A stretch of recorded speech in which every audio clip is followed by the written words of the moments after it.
Right guys, time for another RLR beer shot. For this one we go to Langreo, Asturias, Spain. My first beer from Cerveza Caleya. This one is called Love the Bomb, a West Coast Imperial Double, if you want to call it IPA.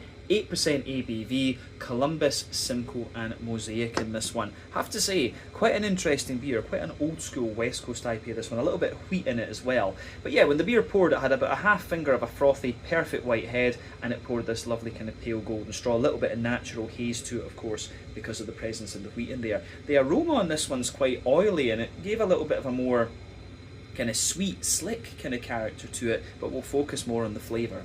So the backbone of this beer, fresh white bready bread crust, a little bit of woody character, a little bit of Jacob's cream cracker and a layer of wholemeal brown bread, as you very often get. They give you a little bit of dryness into the aftertaste. Above that you've got the fluffy fresh white bread in there, which has a wee bit of dryness and graininess to it. That makes me wonder if there's German crystal malt in there. Then above that you've got the wheaty, the more dense wheaty white bready layer, which is a little bit bitier further back, smoother further forward. Then it's all about the sweeter side of this beer, but this is definitely a more kind of bready and biscuity leaning West Coast IPA.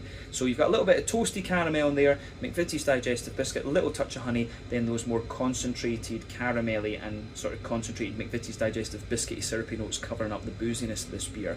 On the back third of your palate with the yeasty side of things, it's a more dense, grainy, wholemeal brown bready character at the core, a slightly sweeter brown bread around that, then a fluffier white bread and bread crusty character around the edge, but that yeasty character of the beer does give you a little bit of dryness into the aftertaste as well.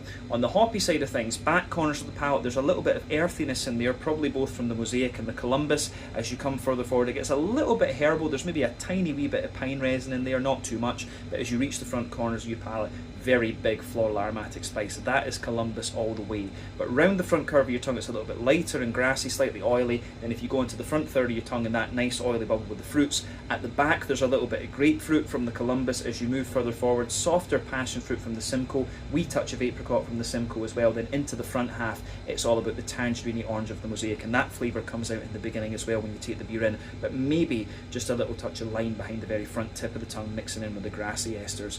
Mouthfeel wise for me, this one's top end and mid-bodied, smooth carbonation. It's got a lovely oily slickness to it, this beer. They're very proud of their local water apparently in the region of Spain where this beer comes from, so you can feel that bit of slick cleanliness in there, which I think works. Maybe about 70 or 80 IBUs, the malt base drier underneath, smoother in the middle, oily and sweeter on top, and then yeah, you've got that lovely big sweet fruity character coming out of it too. So really interesting beer, this one, a nice old school West Coast IPA. I need to try more from this brewery. So yeah, this one is the Love the Bomb, an 8% West Coast double IPA from Cerveza Caleya in Langreo, Asturias, Spain. Give it a go and see what you think. Salud.